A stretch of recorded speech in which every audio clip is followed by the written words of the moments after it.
करते हैं। हेलो दोस्तों, स्वयं उसके पास जाते हैं आपके लिए लेके और आई हूँ उसकी एक हर नई समस्या वीडियो को सुनते जो कि हैं बहुत ही ज्ञान की और है सुनते ही नहीं चलिए है, सभी समझते मिलकर सुनते हैं ज्ञान और की समझते बातें, ही बढ़िए नहीं ज्ञान की है, तरफ। सुलझाते भी हैं।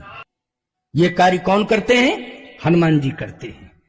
इसलिए हनुमान जी से बड़ा कोई देवता नहीं है और न तुम्हारा कोई अंगरक्षक है, न कोई सुरक्षक है। इसलिए हमेशा हनुमान जी के दरबार में माथा टेको। ये इधर उधर जाते हो, कहीं मजार अजार, कहीं अली वली, जाने क्या क्या। अरे अली क्या करेगा जब बजरंग बली हमारा है? क्यों भाई, बजरंग बली जो हमारा है तो अली क्या करेगा? बोलो भाई, भटकना नहीं, इधर उधर मत जाया करो, केवल हनुमान जी पर विश्वास रखो। जितनी भी शक्तियां हैं सबने हनुमान जी को दी है। दुर्गा जी ने अपनी शक्ति दे दी है, समस्त देवताओं ने अपनी ताकत हनुमान जी को दे दी है।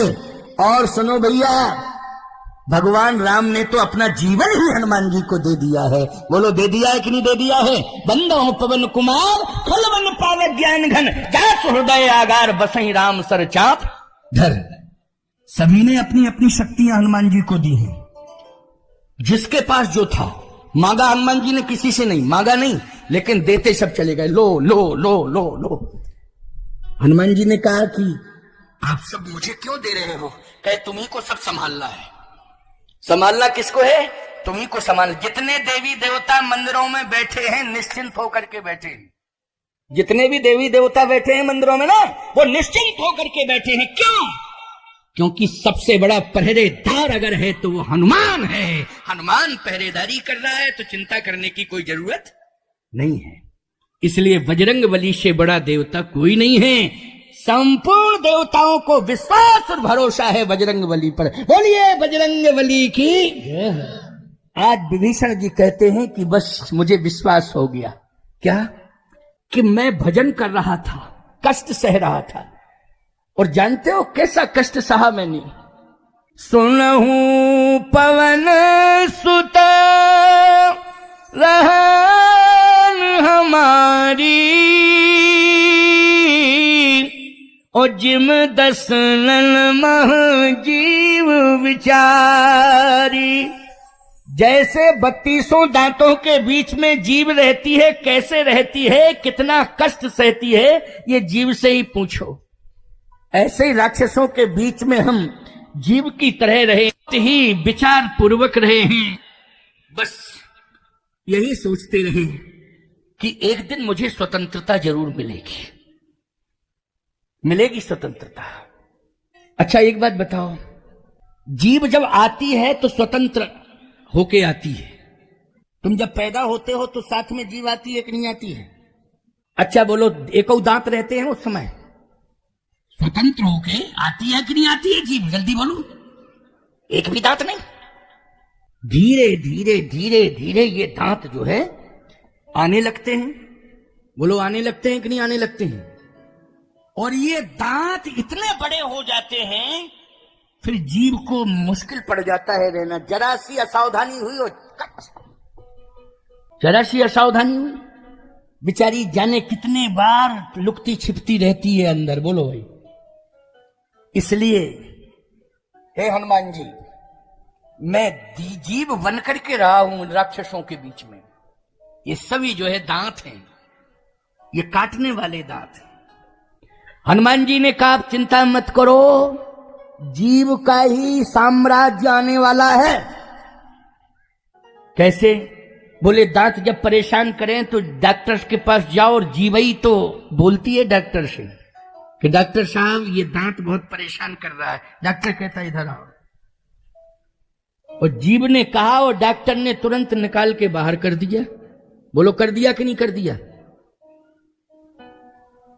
और जितने दांतों को जीव निकलवाना चाहे उतने दांतों को जीव निकलवा सकती है। बोलो, निकलवा सकती कि नहीं? एक नहीं रह सकती। सारे दांतों को निकलवा के बाहर कौन करती है? जीव करती है। लंका से सारे राक्षस निकल के बाहर हुए हैं और ऐसी जगह पर चले गए कि लौट के नहीं आए। कुछ तो मर गए, कुछ हनुमान जी ने फेंक दिया, आकाश ही में घूमते रहे, पता ही नहीं कहां चले, पता ही नहीं चला, वो लौट के ही नहीं आए। अच्छा बोलो, ये कमाल किसने किया है? जल्दी बोलो।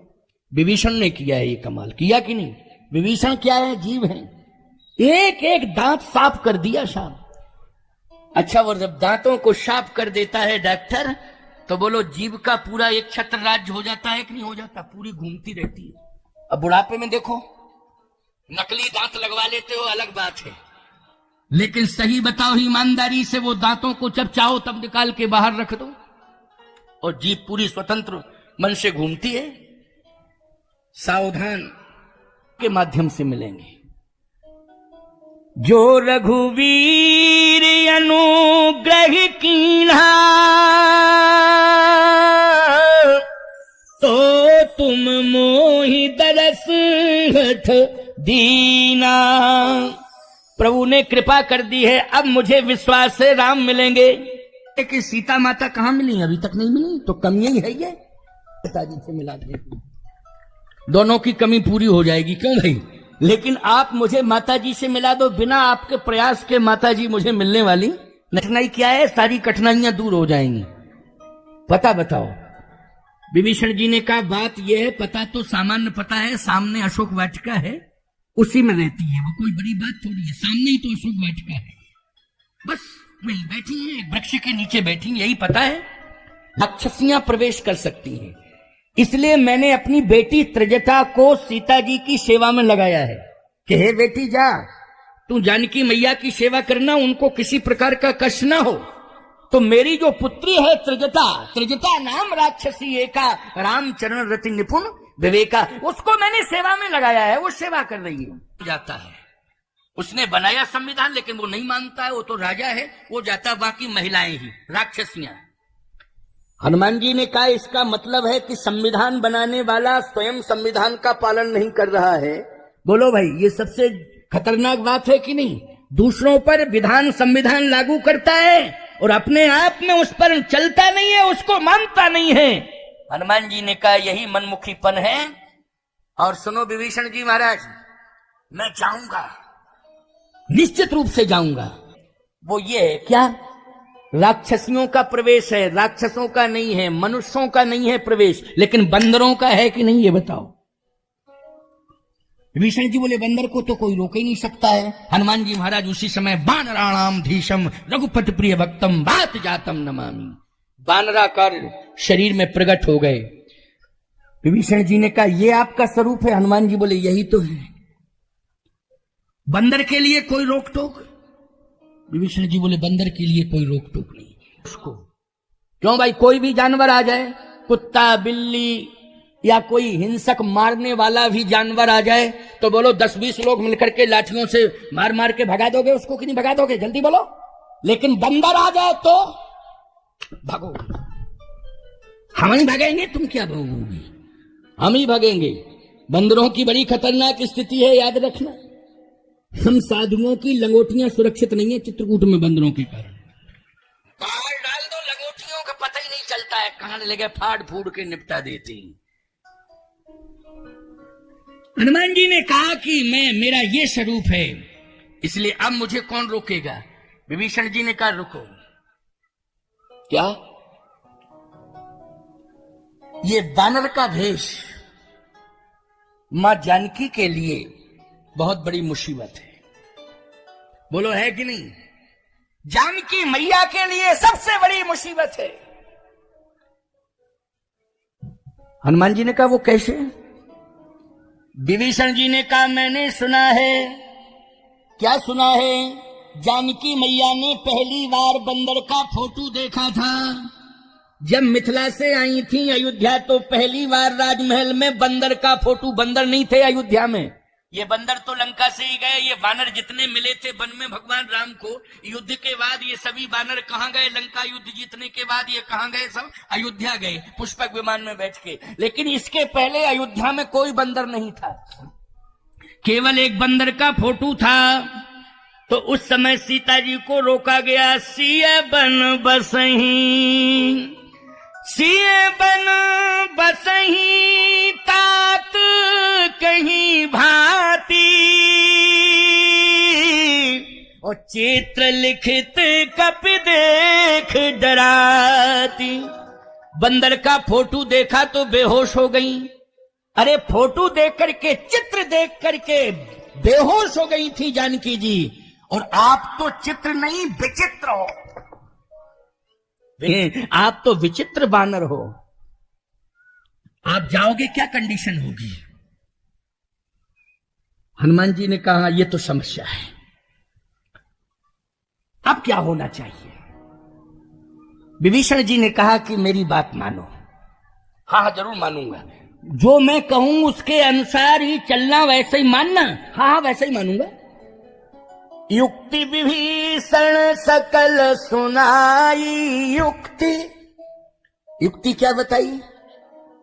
आप भले ही बंदर बनना और बंदर बन के ही प्रवेश करना, लेकिन जिस वृक्ष के नीचे सीता माता बैठी है उसी वृक्ष की डाली पर बैठ जाना। हनुमान जी बोले बैठने से क्या फायदा, आखिर सामने तो जाना पड़ेगा। विभीषण जी ने कहा सुनो तो पहले हमारी पूरी बात सुन लो, एक एक बात सुनना और बहुत भाव से सुनना, बड़ा आनंद आएगा। भले ही जो है 5 बजने वाले, बज जाने दो। 5 बज गए तो क्या बज गया, कोई मुसीबत आ गई?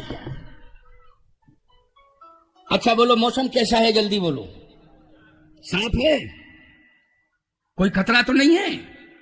ले बस, तो फिर क्या दिक्कत की बात है? 5 बज जाने दो, 5 तो बजने, और तो सब तुम्हीं से लेता हूं। क्यों भाई? अच्छा ठहरने की व्यवस्था किसने दी है? तुम लोगों ने दी है मुझे, बोलो। गाय का दूध पीने के लिए किसने दिया? क्या हम गाय लाए थे साथ में? तुमने दिया। अच्छा आटा भाटा दाल चावल किसने दिया? दूध का तुम भक्तों के सहयोग से चलेगा, बोलो भाई। बन जाएंगे, आशीर्वाद में ये ताकत होती है, इसलिए आशीर्वाद मिल रहा है।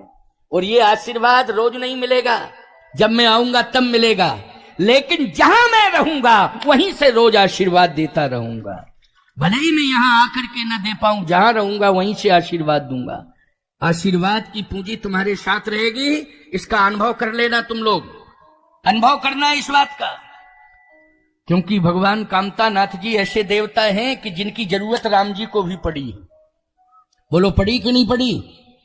11.5 साल भगवान ने तपस्या की है कामदगिरि पर्वत पर, राक्षसों को मारने के लिए, विजय श्री प्राप्त करने के लिए जो तप किया है, और तप से जो भगवान को शक्ति मिली है, वो मूल स्थान चित्रकूट कामदगिरि है। उस कामदगिरि पीठ का मैं पीठाधीश्वर हूं। तो बोलो भाई, वो पर्वत जो कामदगिरि भगवान की तपस्थली है, उसका स्वामित्व किसे मिला है? राजस्व रिकॉर्डों में, अभिलेखों में मुझे मिला कि तुम्हारे खजाने से भी ज्यादा महत्वपूर्ण है। बोलो है कि नहीं? और वो तपस्या का अधिकार किसके पास है? जल्दी बोलो। मेरे पास है, क्योंकि प्रभु राम ने मुझे दिलाया है। किसने दिलाया है? प्रभु राम ने ही। त्रेता में श्री राम को कामदगिरि भगवान ने सब कुछ दिया है, और कलयुग में राम स्वरूपाचार्य को कामदानाथ ने स्वीकार किया है। कामदानाथ ने स्वीकार किया है मुझे। सुप्रीम कोर्ट से अधिकार लेकर के आया हूं मैं, सुप्रीम कोर्ट से, सेशन कोर्ट से लेकर के, लोअर कोर्ट, सेशन कोर्ट से लेकर के सुप्रीम कोर्ट तक मैटर मुकदमा चला है कामदगिरि का। वहां से सुप्रीम कोर्ट से पावर मिला, तो बोलो किसने दिलवाया? कामतानाथ जी ने ही दिलवाया। राम मंदिर का फैसला ईमानदारी से बताओ, जजों ने नहीं किया है, भगवान राम ने स्वयं फैसला किया है। याद रखना, जजों के मन मस्तिष्क में, उनकी कलम में बैठ गए, उनकी हाथ में बैठ गए। बोलो हाथ में बैठ गए तो फैसला जैसा लिखवाया वैसा ही लिख दिया कि नहीं लिख दिया? ठीक इसी प्रकार से शरीर के साथ भी कामदगिरि भगवान ने ही फैसला दिलवाया। तो मुझे तो प्रभाव से नहीं बिठाला गया है, बल्कि कामदानाथ की कृपा से बिठाला गया है, उनकी कृपा ने ही। तो बोलो वो तपस्या का खजाना का अधिकार किसके पास है? मेरे पास है।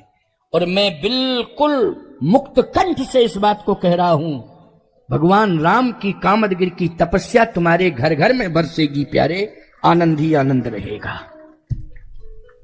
कामतानाथ की परिक्रमा करना, बहुत से लोग जाते हैं परिक्रमा करने के लिए, लेकिन तुम सब कामदगिरि की परिक्रमा करना। कामदगिरि राम की तपस्थली है। व्यक्ति का कहीं भी हो जाता है और प्रारब्धानुसार जन्म होता है, लेकिन सही बताओ, व्यक्ति जब अपनी कर्म भूमि, तपोभूमि तैयार करता है तो विवेक से डिसीजन लेता है कि मुझे कहां रहना चाहिए। मुझे कहां रहना चाहिए और मेरा कहां पर यश, कीर्ति और जीवन, जिंदगी सुरक्षित कैसे रह सकती, सम्मान कहां पर मुझे प्राप्त हो सकता है, विस्तार मेरे व्यक्तित्व का कहां से हो सकता है। बोलो, उसी भूमि का चयन करता है व्यक्ति की नहीं करता है? किससे करता है? विवेक से करता है। तो भगवान श्री राम को अखिल ब्रह्मांड नायक किसने बनाया है? चित्रकूट ने बनाया है। तपस्या के द्वारा राम विश्व वंदनीय राम हो गए, आत्मा राम हो गए, गिरवासी वनवासियों के बीच में रह करके, और आप जन जन के राम हो गए, सभी के राम हो गए। इसलिए चित्रकूट बहुत महत्वपूर्ण तीर्थ है। तीर्थों में सबसे महत्वपूर्ण तीर्थ कौन है? श्री चित्रकूट धाम है। अयोध्या के संत भी दीक्षा लेते हैं अयोध्या में, लेकिन तपस्या करने के लिए चित्रकूट आते हैं।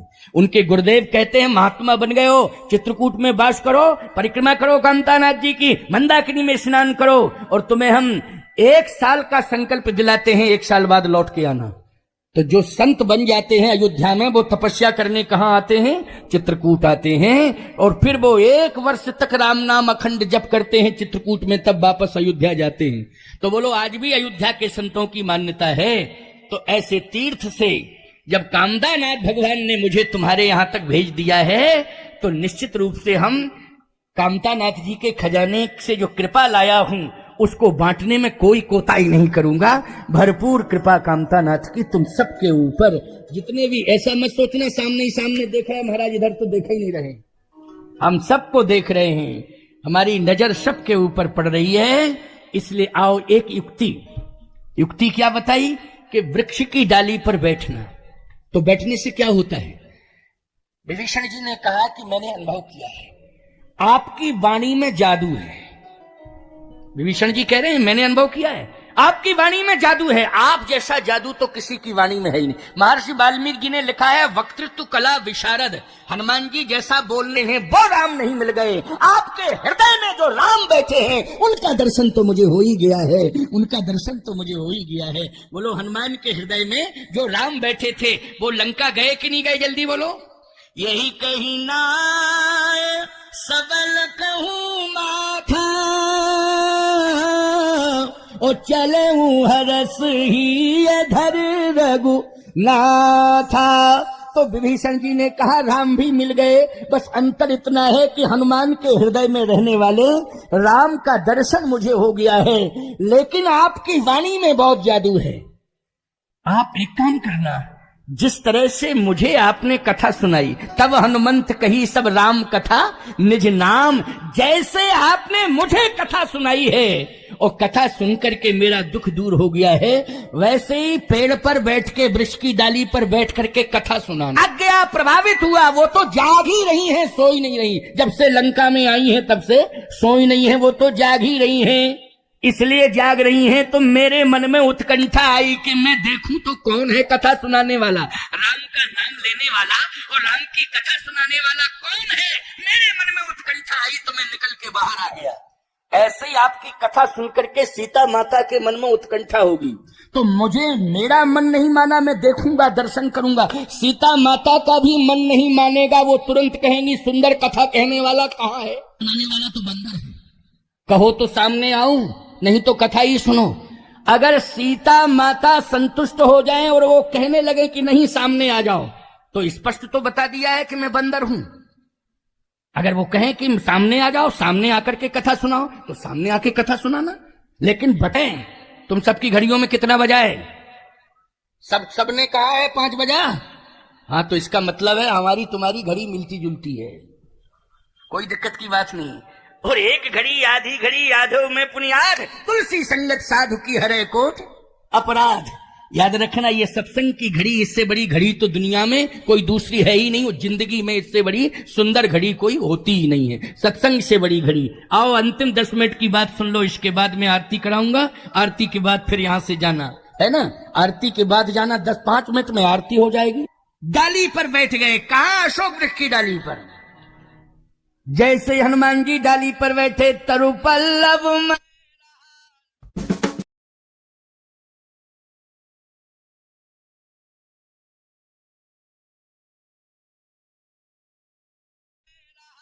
टुकाई भाई तरु पल्लव में रहा लुकाई, ओ करे विचार करो का भाई। अच्छा, ये भी बात बहुत अच्छी हुई कि डाली पर बैठने के लिए विभीषण जी ने कह दिया था कि डाली पर बैठना और फिर कथा सुनाना। अगर डाली वाला सुझाव विभीषण जी न देते और नीचे कहीं अगल बगल में हनुमान जी या गेटई के पास खड़े होकर कथा सुनाते, तो बोलो रावण आ रहा था कि नहीं आ रहा था? जल्दी बोलो। रावण आ रहा था। तब व्यक्ति मरे हुए इंसान से भी ज्यादा खतरनाक होता है, उसकी जिंदगी बिल्कुल बेकार होती। लेकिन देखो कितना अच्छा सुझाव विभीषण जी का कि डाली पर बैठ करके कथा सुनाना। तो तरु पल्लव में रहा लुकाई, ओ करे विचार करो का भाई, कहीं अवसर रावण तहीं। रावण आ गया उसी समय। बोलो विभीषण जी की युक्ति बहुत काम कर गई कि नहीं कर गई? बोलो भाई, एक बचाव हो गया कि नहीं हो गया? और रावण के अंदर कितने प्रकार के दोष हैं वो हनुमान जी को पता लग गए। अभी तो कैसे आए जरा सुनते जाओ, 10 ही मिनट हैं बस, इसके बाद वाणी को विश्राम।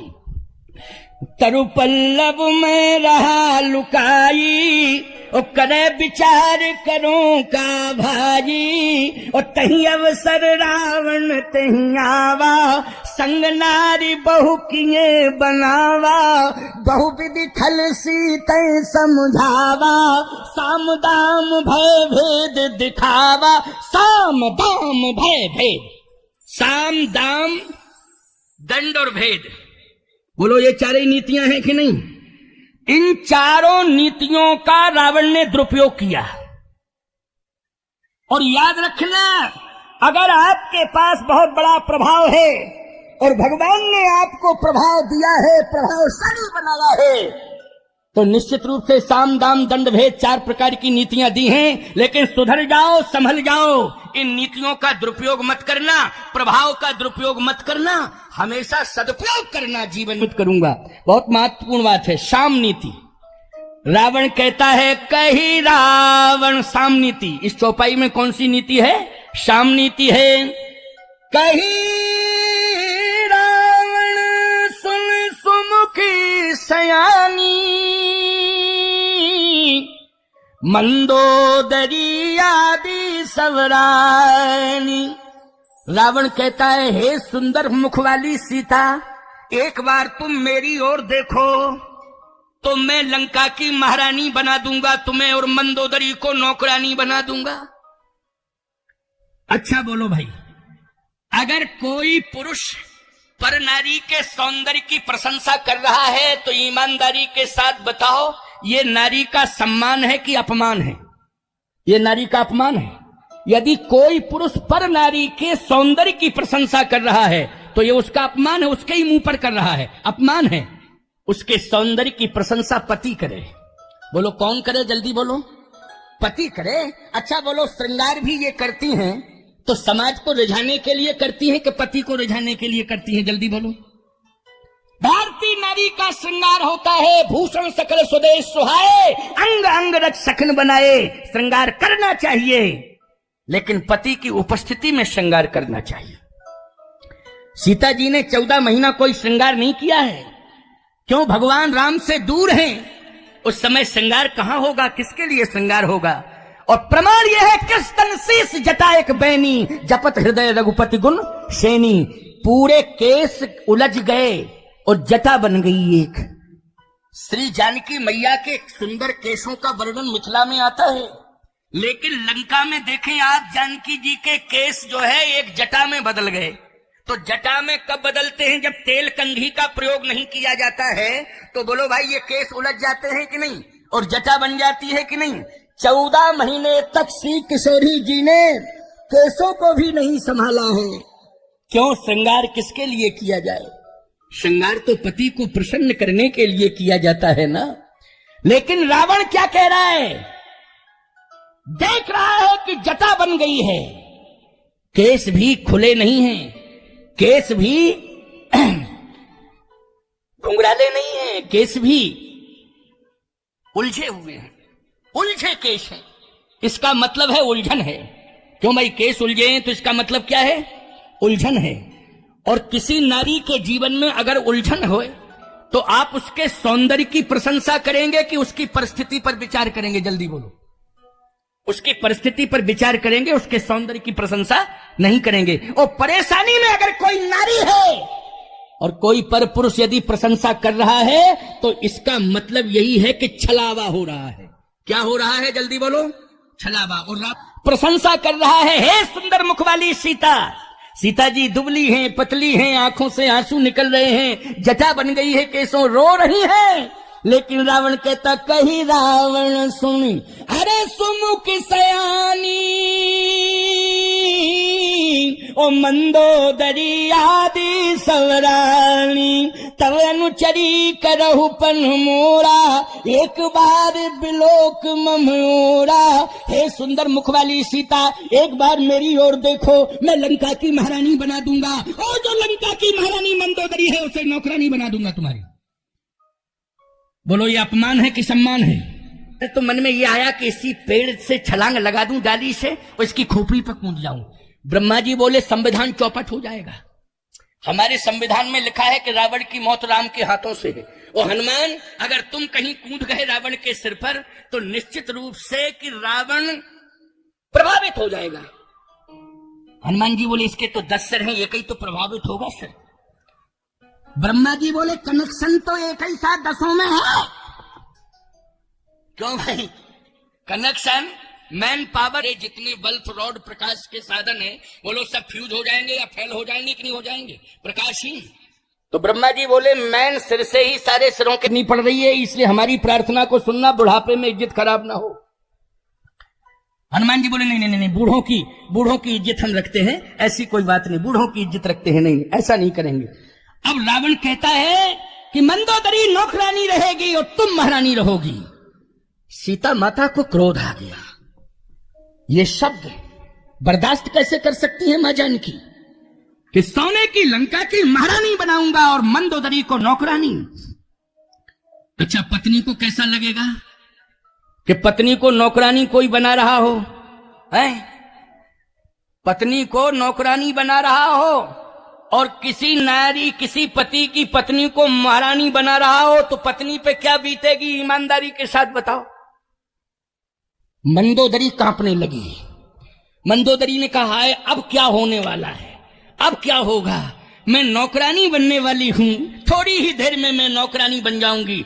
लेकिन सीता जी ने उसी समय दांत किटकिटाए और अपने नाखूनों से धरती को क्रोधना शुरू कर दिया। अशोक वाटिका की धरती को जैसी क्रोध रही थी तो एक तिनका हाथ में आ गया, और जैसे ही तिनका हाथ में आया तो तृणधर ओट कहत बई देही, और सुमिर अवधे पति परम शनेही। हनुमान जी महाराज कहते हैं, धन्य है जानकी मैया, आपकी महिमा कि संकट में भी आपने कितना बड़ा चैलेंज दे दिया। तृणधरि ओठ अरे कहत बई देही, ओ सुमिर अवधपति परम शनेही। अच्छा, तिनका क्यों दिखाया? इसलिए तिनका दिखाया कि रवि खद्दोत प्रकाशा, कबहू की नलिनी करे विकासा, असमन समुझ कहत जानकी, खल सुध नहीं रघुवीर बान की, खल सुध नहीं रघुवीर बान की, सच सुने हरियाण मोही, आधा में निलज्ज लाज नहीं। आए निलज्ज, तुझे लज्जा नहीं लगती है? हाथ में तू चरण पकड़ रही है। मंदोदरी ने कहा, इन्होंने तो कम कहा है, जानकी मैया ने निलज्ज। मैं कह रही हूं निलज्ज निलज्ज निलज्ज। तेरे जैसा संसार में कोई निलज्ज नहीं। सीता जी के चरण पकड़ लिए। रावण ने तलवार जैसे ही निकाली म्यान से, मंदोदरी ने हाथ पकड़ लिया। रख। एक हाथ से रावण की तलवार पकड़े हुए है मंदोदरी, और दूसरे हाथ से सीता जी के चरण पकड़े हुए। दृश्य है ये। और दर्शन कौन कर रहे हैं? बोलो। हनुमान जी बैठे बैठे दर्शन कर रहे हैं। ईमानदारी के साथ बताओ, पहली बार हनुमान जी ने, और ऐसा दोबारा मौका फिर नहीं मिलेगा हनुमान जी को देखने का, बोलो, ये दृश्य दोबारा नहीं आएगा ना। जो आज दृश्य सामने आया है, एक हाथ में तलवार पकड़ ली मंदोदरी, रोक। पत्नी विरोध पर आमादा हो जाए तो याद रखना तुम किसी काम के नहीं रहोगे। इस बात सुन लो, समझ लो, है नहीं। चाहे जितने बड़े बलवान पहलवान क्यों ना बने रहो, बोलो भाई, हैं? पत्नी अगर जो है विरोध में आ जाए तो याद रखना पूरी बहादुरी चली जाती है। उत्तर प्रदेश में हमारे रघुराज प्रताप सिंह से पूछो, है पति पत्नी में दोनों में तकरार हो गया है, उन्हें मौन रहना पड़ा। बोलो रहना पड़ा कि नहीं। बेताज बादशाह उत्तर प्रदेश का सम्मान को बचाया है। किसको बचाया है? सम्मान को बचाया। किसने बचाया है? सीता माता ने। रावण कहता है सम्मान मेरा तो अपमान हुआ है, मेरा अपमान हुआ है। मंदोदरी ने कहा अपमान होगा होगा होगा, क्योंकि जिसके जीवन में दोष होते हैं, दुर्गुण होते हैं, उसका कभी सम्मान नहीं होता है, अपमान ही होता है। मैंने सहा है अपमान, तुम्हारे द्वारा मेरा अपमान हुआ। मंदोदरी ने कहा रावण से, तुम्हारे द्वारा मेरा अपमान हुआ है। मैंने सहा है अपमान वाटिका में आज, वो शायद सहा होगा और किसी नारी ने। सीता को प्राप्त करने के लिए मुझको ही दांव पे लगाया पति मेरे दुराचारी ने। और माथा पटक दिया मंदोदरी ने श्री जानकी मैया के चरणों में, कहा सीता की ऋणी हूं, ऋणी नहीं रावण की। सीता की ऋणी हूं, ऋणी नहीं रावण की, क्योंकि मेरी तो बचाई लाज जनक दुलारी ने। मेरी तो बचाई लाज जनक दुलारी ने। अगर जनक दुलारी न होती तो मंदोदरी की प्रतिष्ठा कौन बचाता? नारी सम्मान, याद रखना लंका की नारियों का भी सम्मान बोलो सीता जी ने किया कि नहीं किया? लंका की नारियों का सम्मान राम जी ने भी किया। सुलोचना आई थी भगवान राम के दल में, अपने आप आई थी, पति का सिर मांगने के लिए आई थी। ईमानदारी के साथ बताओ, बोलो रामा दल में सुलोचना का सम्मान हुआ था कि अपमान हुआ था? सम्मान हुआ था रामा दल में। याद रखना ये राम है। इसलिए आज मंदोदरी कहती है कि मेरी प्रतिष्ठा अगर बची है तो सीता माता के कारण बची है। और आज मंदोदरी कहती है कि मैं घोषणा करना चाहती हूं कि भले ही लंका का विनाश कुछ दिन के बाद हो, लेकिन आज मैं कहना चाहती हूं कि रावण मेरा पति भले ही है, लेकिन पराजयी हुआ है और विजयी तो श्री राम ही होंगे, श्री राम होंगे, श्री राम होंगे। मना करने के बाद भी वोट मिले कि नहीं मिले? जल्दी बोलो, बोलो मिले कि नहीं मिले? है ये ठान ले कि किसको विजयी श्री दिलानी है, उसी को विजय श्री मिलेगी, याद रखना। इसलिए मैं एक ही बात कहना चाहता हूं, माताओं बहन बेटियों, आप तो देवी देवताओं के प्रति समर्पित रहो। और देवी देवताओं की सेवा जितना अच्छा गांव की देवी देवताओं की सेवा माताएं कर रही हैं, बोलो 4 बजे उठ करके 1 लोटा जल कौन देती हैं देवी देवताओं को गांव के? जल्दी बोलो, यही देती है कि नहीं? और तुम देवी देवताओं को 1 लोटा जल की बात छोड़ो, ये बेचारी देवी देवताओं को जल दे के आती हैं और तुम्हें सो के जगाती हैं। तुम कहते चाय लाओ, चाय लाओ, चाय। तुमको ना पृथ्वी माता दिखाई दे रही कि हम प्रणाम कर लें तब चाय पिए? बोलो भाई। ना तुम्हें गौ माता दिखाई दे रही है कि इनको प्रणाम कर लें? तुम्हें तो चाय दिखाई दे रही है। चाय चाय चाय के चक्कर में चाय चाय चाय चाय